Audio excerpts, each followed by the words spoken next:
배치표입니다. 배치표라는 것은 정시의 배치표는 사교육기관들이 만들어서 배포합니다. 그런데 수시의 배치표는 사교육기관도 만들 수가 없습니다. 왜냐하면 비교 대상들이 쉽지 않고요. 우리 성균관대라 해도 다른 대학이 어떻게 되는지 절대로 만들 수가 없어요.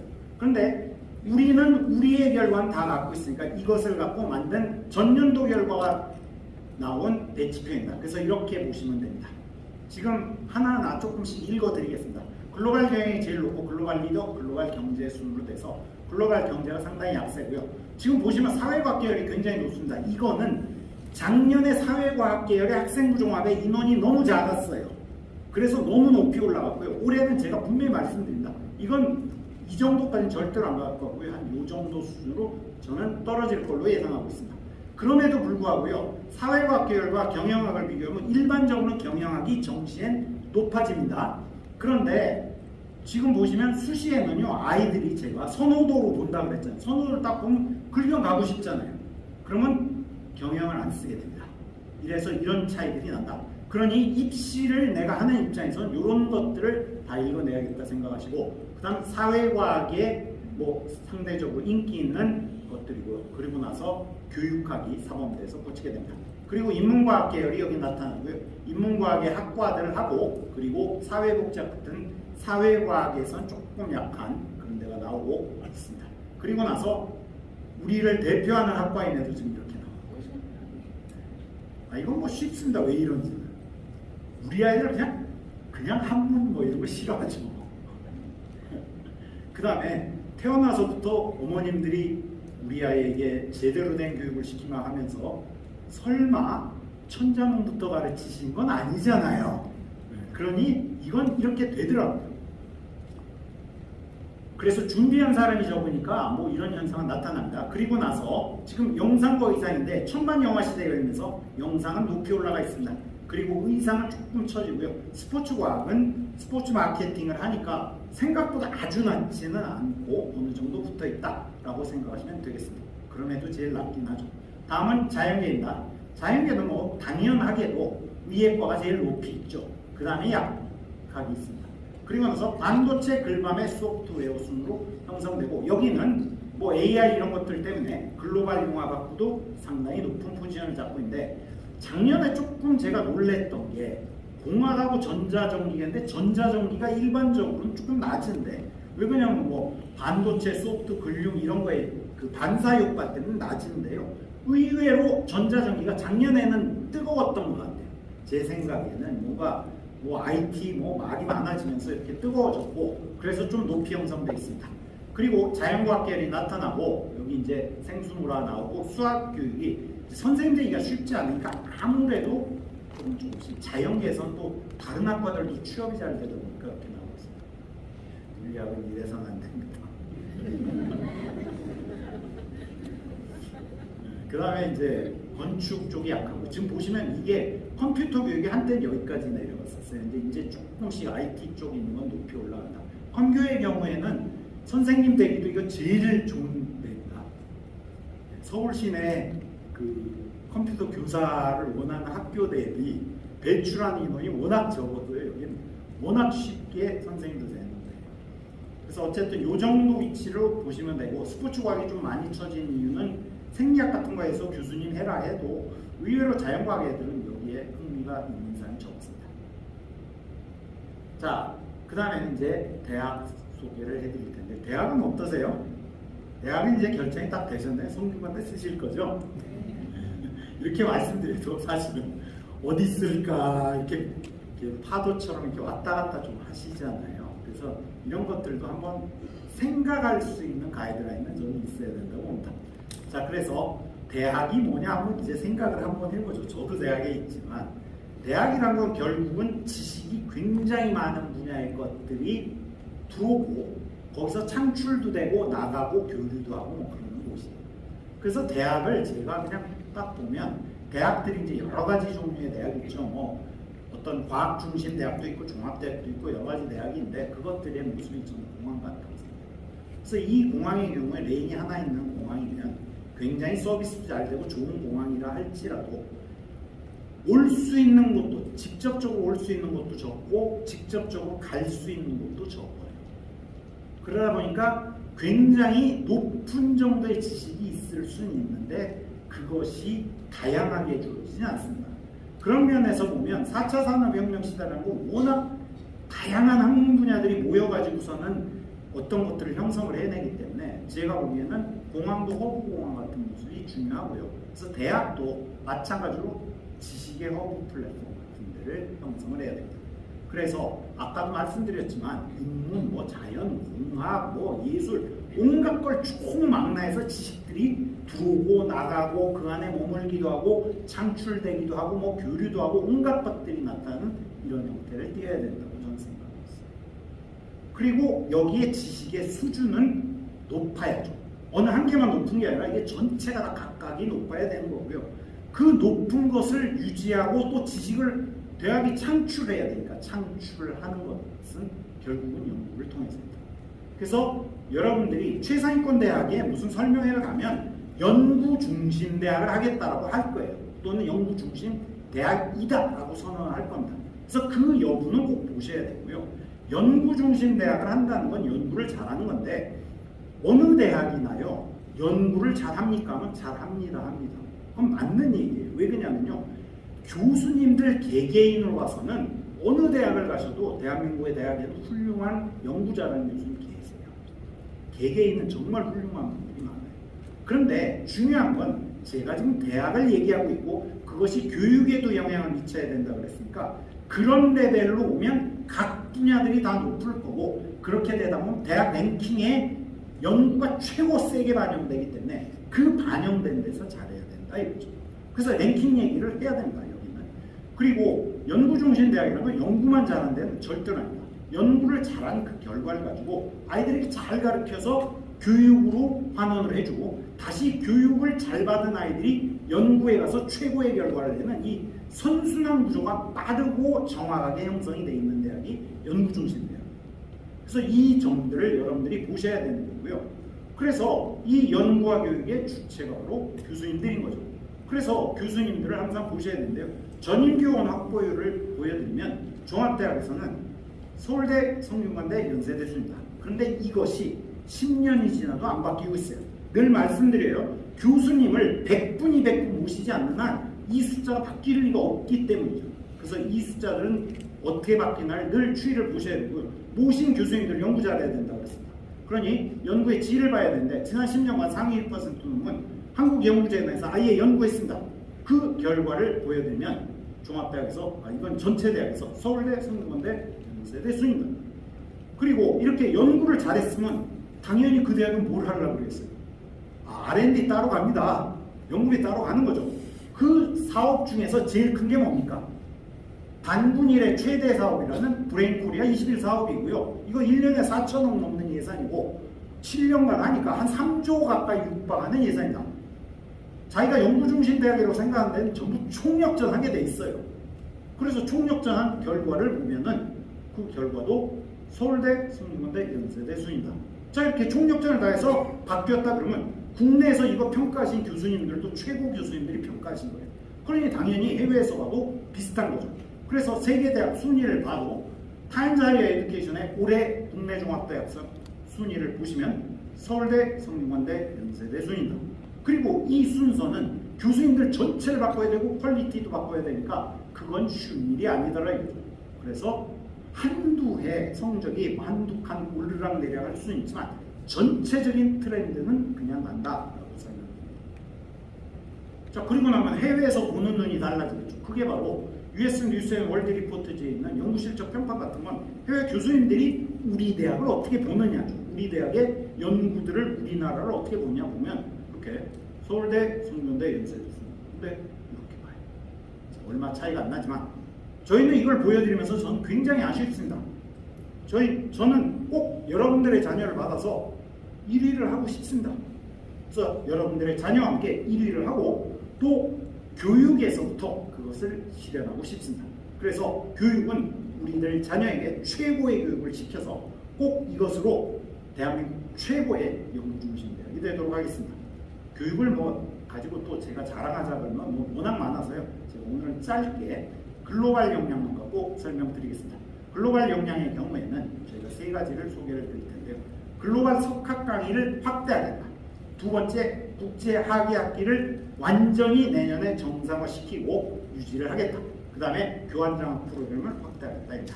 그래서 글로벌 석학 강의의 경우에는 총균서의 저자이신 제라 다이아몬드 교수님의 강의를 들으실 수 있습니다. 이건 봄부터 설명을 드렸고요. 그런데 이제는 그것이 확대돼서 동물해방을 쓰신 피터 싱어 교수님도 저희 석좌 교수를 모시고 강의를 들을 수 있습니다. 이것 이외에도 여러 가지 강의를 다 들을 수 있도록 저희들이 계속 강의를 최고로 하시는 석좌 교수님들의 강의를 들을 수 있도록 해드리겠습니다. 그리고 나면 방학이 되면 인터내셔널 썸머 스메스터 하셔야 되는데요. 1000명 이상이 외국인입니다. 정상화되면. 거기에서 세계적 석학의 강의 듣고 이렇게 같이 어깨 끼고 놀아야 됩니다. 우리 아이들 놀아야만 글로벌화가 시작되기 때문이죠. 그래서 이렇게 준비가 되고 난 학생들은 펜스테이트, 토론토, 브리티시 콜롬비아 등에 나가서 한 학기 내지 1년을 수업을 들으면 성균관대가 학점을 인정해 줍니다. 그리고 저희들이 나가는 모든 분께 많이 도와드리지 못합니다. 그래서 수백만 원 수준으로 꼭 도와드리도록 하겠습니다. 자, 그리고 이제는 창업 좀 해봐야 되죠. 그죠? 우리 아이들이 퍼스트 무버가 된다면 창업 좀 해봐야 됩니다. 그래서 성균관대 1,000억 원 이상을 모아서 창업교육 네트워킹 투자의 취지원을 올인원으로 해서 도와드립니다. 그래서 이렇게 많은 창업이 이루어지고 있고요. 이번 여름방학에도 총장님께서 이 프로그램을 더 강화하기 위해서 세계 미국의 대학들을 다녀오셨습니다. 그래서 저희들은 더 업그레이드된 프로그램으로 여러분의 자녀들이 창업을 하고 성공시킬 수 있도록 도와드리도록 하겠습니다. 저는 창업했다 실패할 수도 있어요. 창업은 실패 꽤 나옵니다. 그 실패도 괜찮습니다. 대학 내에 있는 건 상관이 없어요. 근데 하고 나면 우리 아이는 취업을 해야 되죠. 그러니 성균관대는 취업률이 3,000명 이상 종합대학 중에서 6년 연속 1위입니다. 자, 봄하고 달라진 숫자가 하나 있죠. 봄에 제가 분명히 말씀드렸습니다. 이 숫자는 바꾸지 않겠습니다. 그리고 이 숫자만 5가 6이 되고 6이 7이 되고 7이 8이 되도록 그렇게 하겠습니다. 취업이 최고로 잘 된 대학으로 남아있겠습니다. 자, 그래서 이제 여러분들은 퍼스트 무버로서의 DNA를 가진 최고의 대학 성균관대학에 여러분의 자녀를 진학을 시키시고 우리의 자녀가도 퍼스트 무버로서의 DNA를 가진 최고의 리더로서 살아나도록 하셔야 합니다.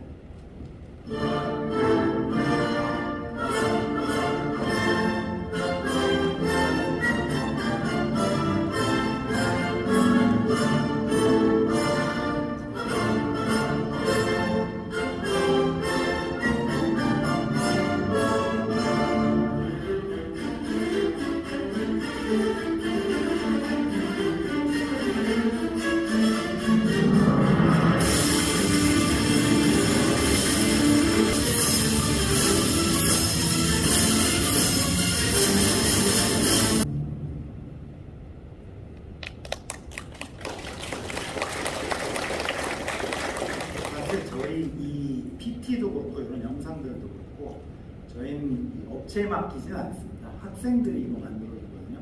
여기 계신 분들도 들어오시면 꼭 입학처를 위해서 좋은 거 하나 만들어 주셔야 됩니다. 자, 그래서 이제 전형인데요. 전형은 이제 다 결정되셨나요? 전형 어떠세요? 전형은 사실은 의외로 쉽죠. 어느 대학이든지 사실 정부에서도 이렇게 분류를 잘 해놓고 해서 전형은 자신이 준비한 거에 따라서 뭐 학생 분야, 수능을 주로 준비한 거에 따라서 다 정해져 있습니다. 주전형은. 그리고 이제 이런 것들을 최종적으로 어떻게 쓸 것이냐를 결정을 하셔야 되니까 하나씩 보시겠습니다.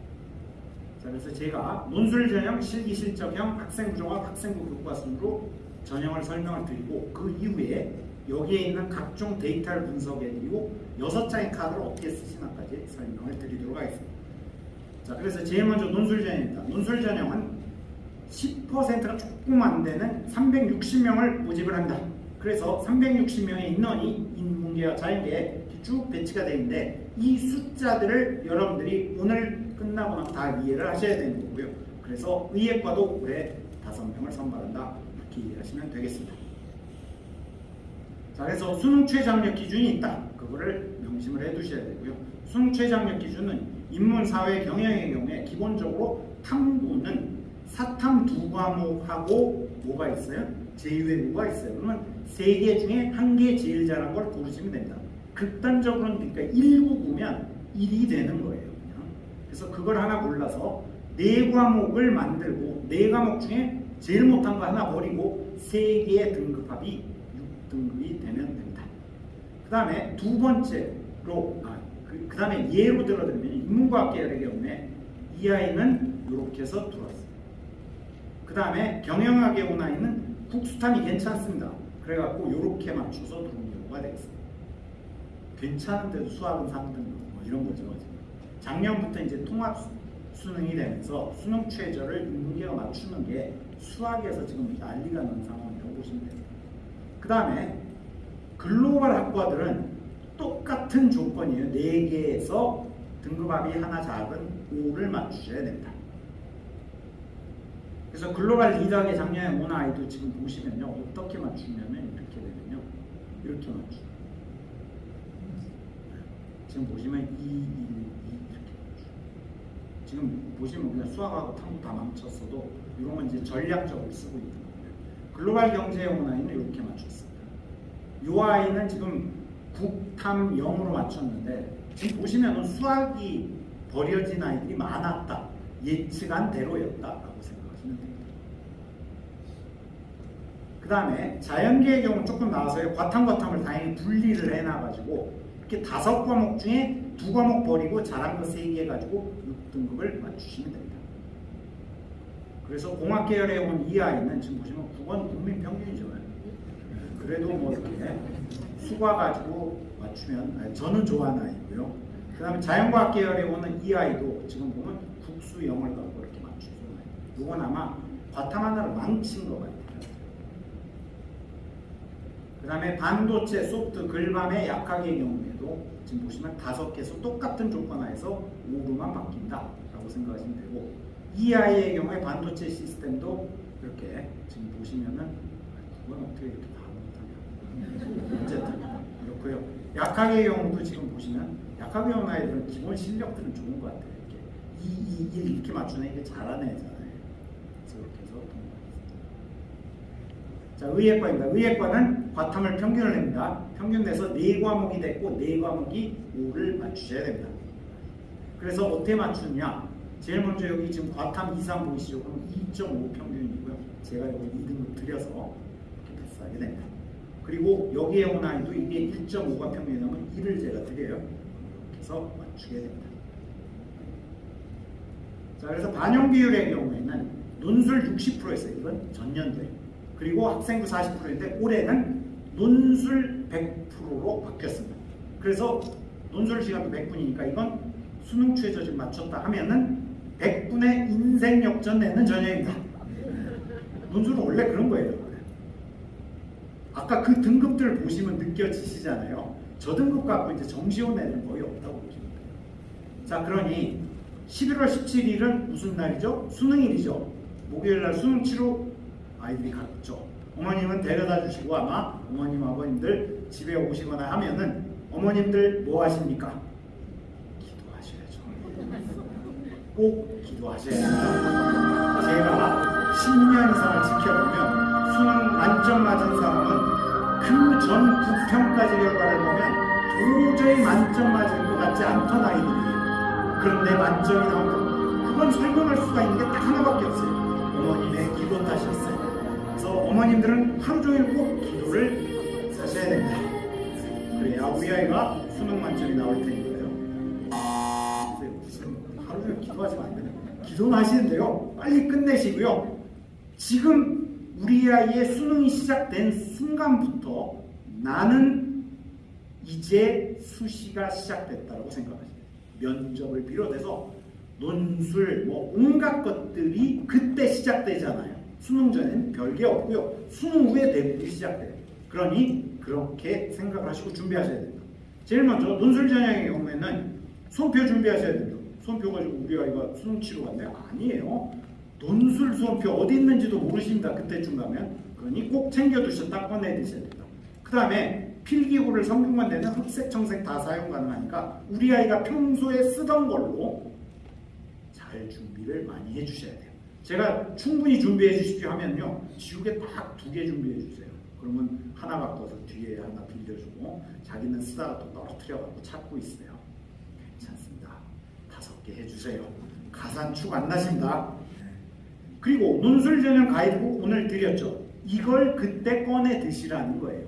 지금부터는 수능 준비 주로 할 것이고요. 그리고 인문계의 경우는 사탐교과서도 꺼내 드셔야 됩니다. 사탐교과서 없는 애가 어딨어 이렇게 생각하시면 안 돼요. 없는 애들 많습니다.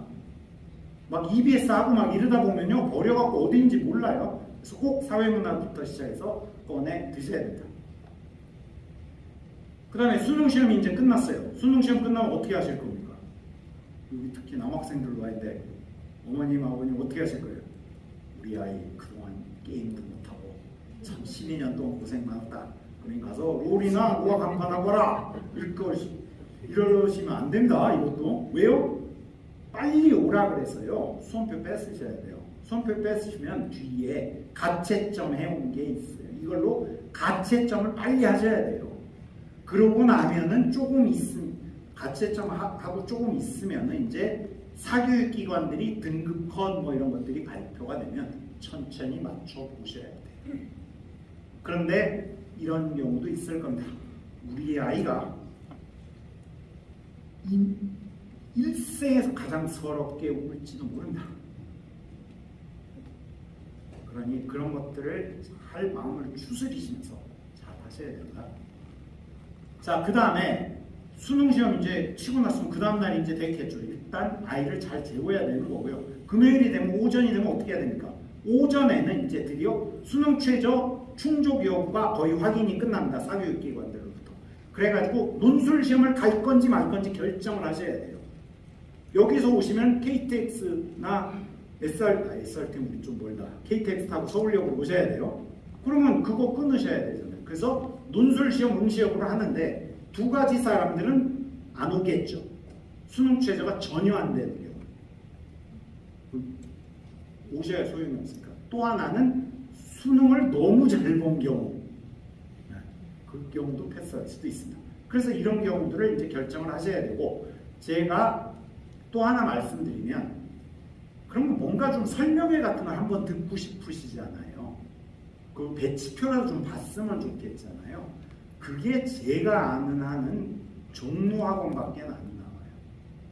그래서 종로 것을 한번 보셔야 돼요. 종로는 잘 서둘러서 그런 거 내기 때문에 종로가 안 내면 어느 곳도 금요일까지 못 낸다고 보시면 돼요. 그래서 한번 그걸 참고로 보셔야 돼요. 제가 사교육 얘기 드려서 죄송한데 이 수능과 관련된 것들의 데이터 내는 거는 제일 빠른 게 사교육이기 때문에요. 하는 수 없이 의존하셔야 돼요. 자, 그 다음에 오후가 되면요. 지방에서는 올라올 수도 있고 뭐 KTX 잘 끊었으면 내일 올라오셔도 되는 거죠. 그 다음에 어쨌든 논술 전형 가이드북을 챙겨 오시거나 꺼내 드셔야 돼요. 오후에는. 그래갖고 논술 시험 연습하기를 빨리 시작하고 노트북 보면서 모의 논술 동영상을 보셔야 돼요. 왜요? 여지껏까지 다 수능 하느라고 다 정신 없었어요. 이 쓰기가 안 돼요. 그러니 딱 하루 지금 준비해서 토요일, 일요일 논술을 하셔야 되는 거기 때문에 이때 워밍업을 무조건 하셔야 돼요. 워밍업이 된 사람과 안 된 사람은 게임이 달라지는 거예요. 그래서 준비를 시키셔야 돼요. 그리고 예를 들어서 미리 올라오신다 그러면 미리 올라오시는 경우는 꼭 부탁드립니다. 노트북도 갖고 오세요. 노트북만 갖고 오시면 안 됩니다. 플러그 갖고 오십시오. 뭐 별일 다 있습니다. 이거 보시면 이런 것까지 해야 돼 하는 것들을 준비를 해줘야 되는데 아이가 당황하면 안 되기 때문이에요.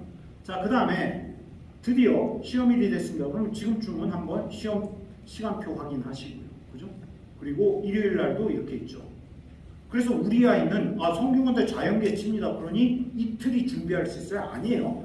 보통 다요. 토, 일을 다 쳐요. 논술 치는 애들은.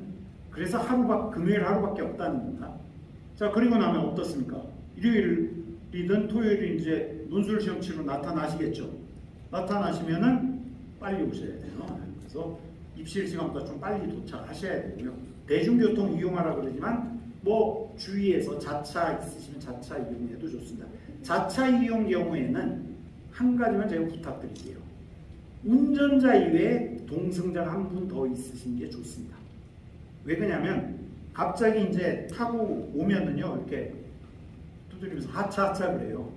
그러면 아예 혼자 내리는데 내리고 나면 그냥 인파 속으로 애가 혼자 가면 안 돼요.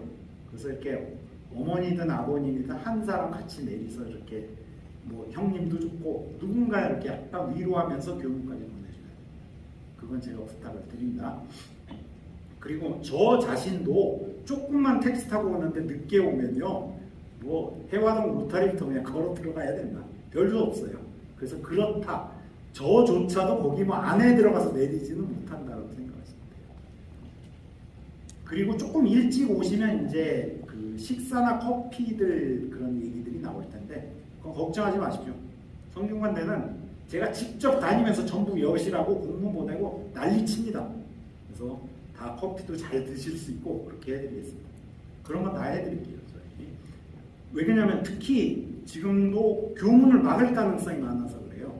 그전에는 저희들이 이렇게 좀 준비를 해드렸는데 안 해.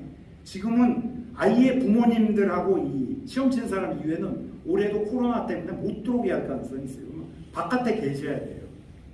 그러면 이제 아침 일찍부터 김밥도 뭐 팔게 하고 그런 것들을 다 저희들이 준비해 드리겠습니다.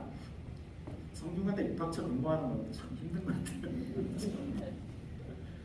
그 다음에 캠퍼스 내에 강의실을 찾는데 시간이 소요된다. 이거를 기억을 하셔야 되고요. 여러분들 성균관대 생각하면 이렇게 단풍 우거진 거 생각하시지만 논술일은 이렇게 변한다. 이렇게 생각을 하셔야 됩니다. 자, 그래서 이제 논술 시험 문제지에 대해서 하나씩 설명드립니다. 인문계입니다. 인문계의 경우에 처음 나오면요. 여기 헤드부터 보셔야 돼요. 헤드 보고 아 이게 맞는 시험지 내가 받았구나.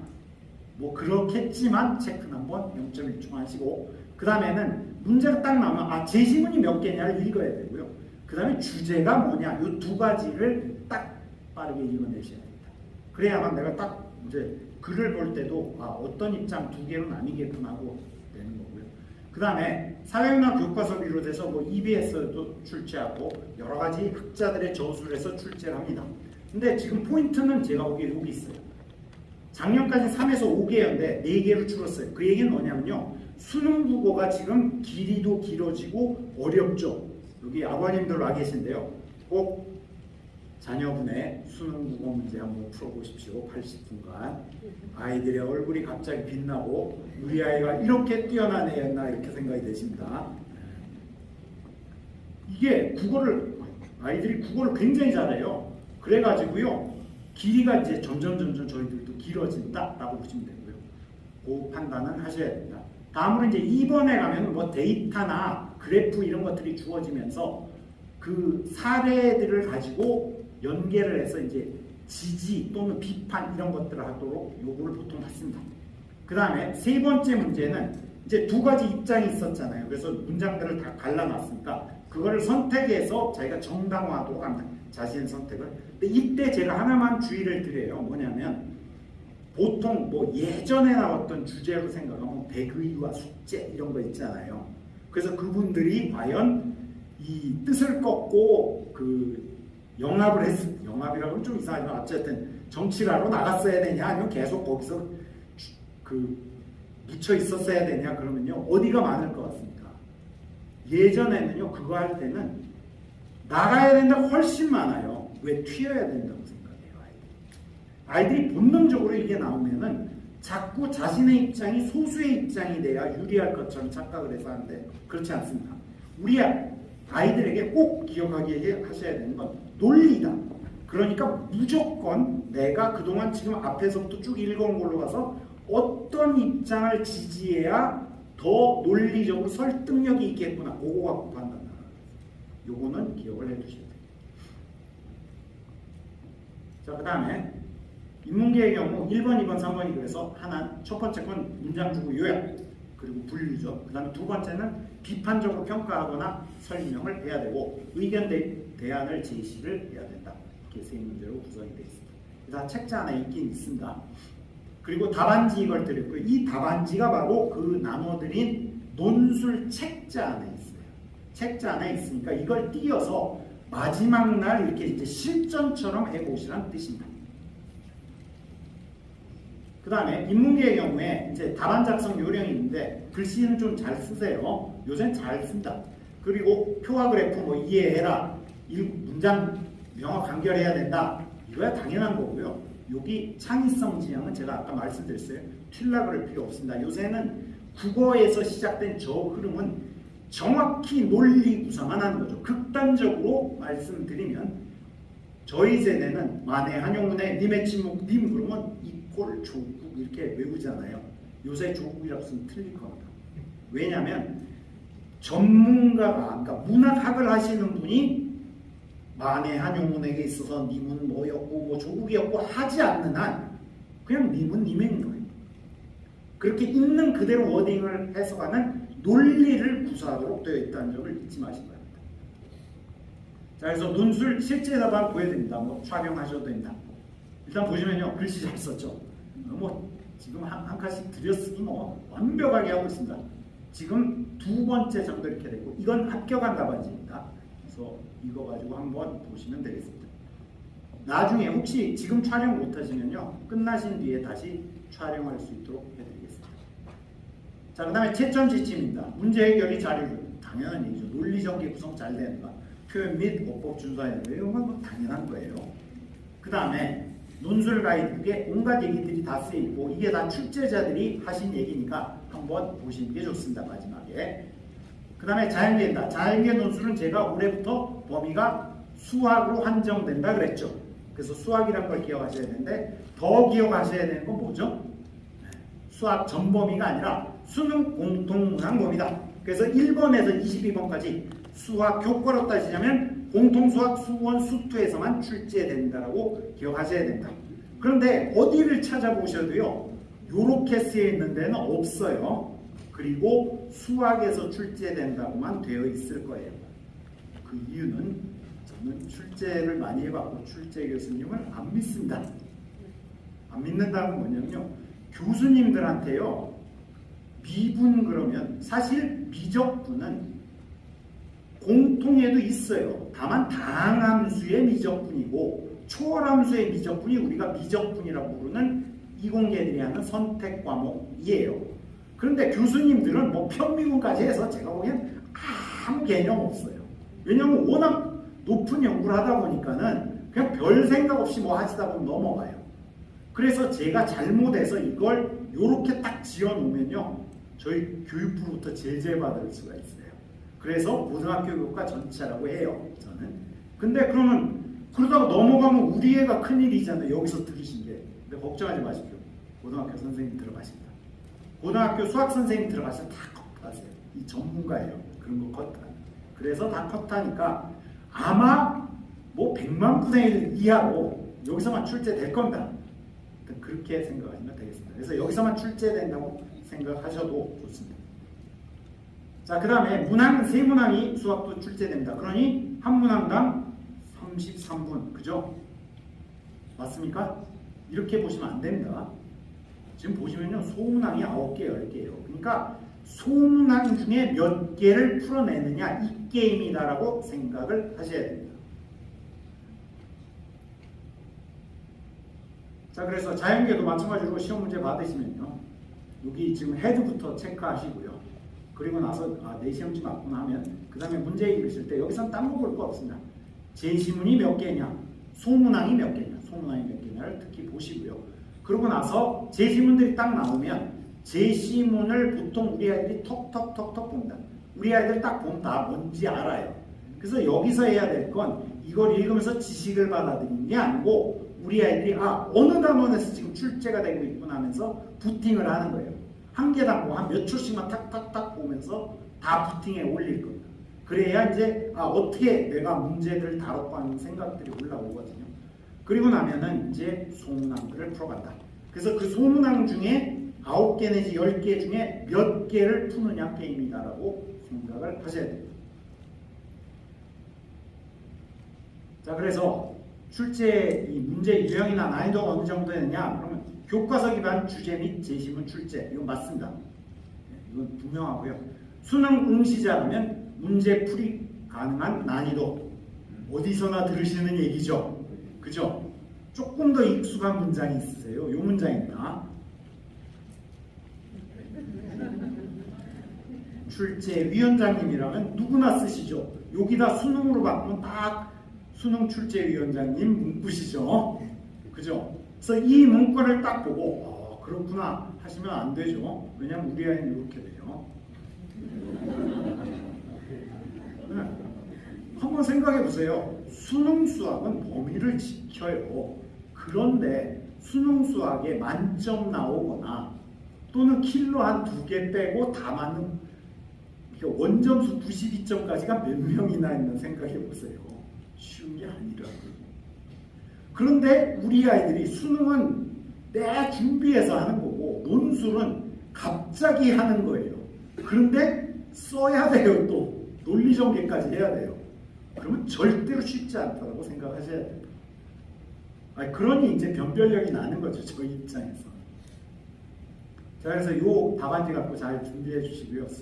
그러니까 논술 전날 잘 준비해 주셔야 됩니다. 그리고 글씨는 가독성만 있으면 된다. 자연계는 저를 비롯해서 글씨 잘 쓰는 교수가 거의 없어요. 자연계 교수는 다 글씨 못 쓰시죠. 그 다음 풀이 과정이 포함되어 있어야 된다. 그래서 이런 사람 요새 별로 없습니다. 수식을 막 예전에는 한글로 풀어내려고 했는데 그런 거 필요 없습니다. 그 다음에 논리 전개를 해야 된다. 이건 무슨 얘기냐면요. 수학에서 출제됐잖아요. 그러니 답이 틀리면 어딘가 논리가 틀려요. 그건 찾아서 부분감점 될 거예요. 그렇게 생각하시면 돼요. 자, 그 다음에 논술 실제 답안 제가 공개해드립니다. 글씨는 이 정도 잘 썼어요. 근데 여기가 이상하죠. 이거 합격한 답안지 보여드리겠죠. 지금 합격한 답안지예요. 근데 여기 이렇게 됐어요. 근데 얘가 어디 합격인지 아십니까? 약대입니다. 약대.